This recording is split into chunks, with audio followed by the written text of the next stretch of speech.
आपकी सोच वाकई बहुत अच्छी है चिराग जी, लेकिन मैं आपसे एक जो अगला सवाल करने जा रही हूँ वो थोड़ा सा आपको पर्सनल लग सकता है। और ये हमने आपके ट्विटर हैंडल से ही एक्चुअली उठाया कि ट्विटर पे भी लोग आपको जो फॉलो कर रहे हैं आपको कमेंट्स करते हैं। तो वहाँ पर जैसा कि अभी आपने बताया कि ठीक है, किसी के साथ जब आप एक रिश्ते में जाते हैं तो एक दूसरे के पूरक होते हैं, तो वहाँ पे किसी पे के कंधे पे सवार होने की बातचीत नहीं है। लेकिन अगर मैं जनता की बात करूँ तो जनता का नज़रिया काफ़ी अलग हो सकता है चीज़ों को देखने का। तो मैं ये आपके ही एक पोस्ट पे किए गए कमेंट को यहाँ पर उठाना चाह रही हूँ। उस पर किसी ने जैसे कमेंट किया, जब आपका और एनडीए का जो साझेदारी थी जब वो सामने आई तो लोगों ने कहा कि क्यों, मतलब जो चिराग जो है ऐसा क्यों कर रहे हैं, जबकि बीजेपी ने तो उनको बहुत धोखे ही दिए हैं। उस टाइमिंग पे आपकी वो सोच कहाँ थी? आप कैसे किसी ऐसे इंसान के साथ वापस जा कर के जुड़ सकते हो जिन्होंने आपका घर जो है आपसे खाली करवा दिया, आपका सामान उठा करके बाहर फेंक दिया? मतलब मैं सोचती हूँ कि उनका ऑफ कोर्स वो प्यार जो है आपकी पार्टी के लिए, आपके पिताजी के लिए काफ़ी रहा होगा और वो शायद इस चीज़ को उस नज़रिए से नहीं देख पा रहे हैं। तो ये सवाल आपके ट्विटर हैंडल से ही है कि कैसे आप किसी के साथ जाकर के हाथ मिला सकते हैं जिन लोगों ने आपका सामान घर से उठा करके बाहर फेंका हो? पहली बात तो मैं आपकी तारीफ़ करना चाहूँगा महाराज जी, आप बहुत खूबसूरती से अपने कार्य को आप निभा रही हैं, क्योंकि बहुत कठोर सवाल को आपने बहुत सरलता में पूछा, अच्छे शब्दों का चयन किया, क्योंकि मुझे पता है ट्विटर पे इतनी सभ्यता से ये कमेंट्स नहीं आए थे।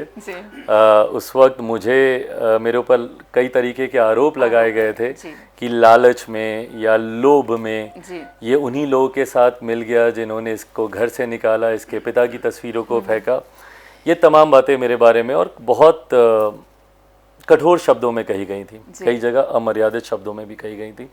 बट बहरहाल मेरा सिंपल सा जवाब है महाराज जी, मेरी लड़ाई मेरे घर को लेकर नहीं है, मेरी लड़ाई मेरे घर, मेरी सुख सुविधाएं, मेरे गाड़ी घोड़े को लेकर नहीं है, मेरी लड़ाई बिहार को लेकर है, बिहारियों को लेकर है। और जब आप एक बड़ी तस्वीर को अपने सामने रखते हैं, when you look at the bigger picture, तो आई थिंक उसमें ये छोटी तिलांजलियाँ आपके लिए मायने नहीं रखती। अगर मुझे सिर्फ अपने घर के लिए लड़ना होता तो मैं कई समझौते करता। मैं सबसे पहला समझौता तो 2020 में ही करता। मैं मेरे मुख्यमंत्री नीतीश कुमार जी के सामने नतमस्तक होता, मेरे लिए बहुत आसान था।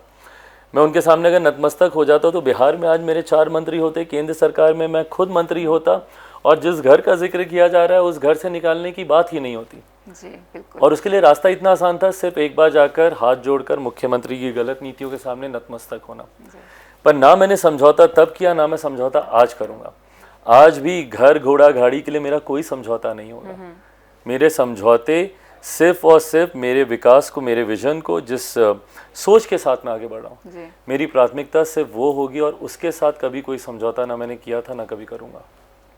आई एम श्योर कि आज मैंने आप लोगों का ये क्वेश्चन पुटअप किया और चिराग जी ने बखूबी उसका बहुत ही सहजता के साथ जो आपको जवाब दिया, और आपको आपका जवाब भी मिल गया होगा कि उन्होंने ऐसा क्यों किया, क्योंकि उनका विजन अपना घर नहीं, अपना देश लेकर के चल रहे हैं, अपना स्टेट लेकर के चल रहे हैं। वो आप लोगों के बारे में ज़्यादा सोचते हैं और उसी सोच के साथ ही उन्होंने ये फैसला किया कि एनडीए के साथ जाना ही हमारे स्टेट के लिए बेहतर है।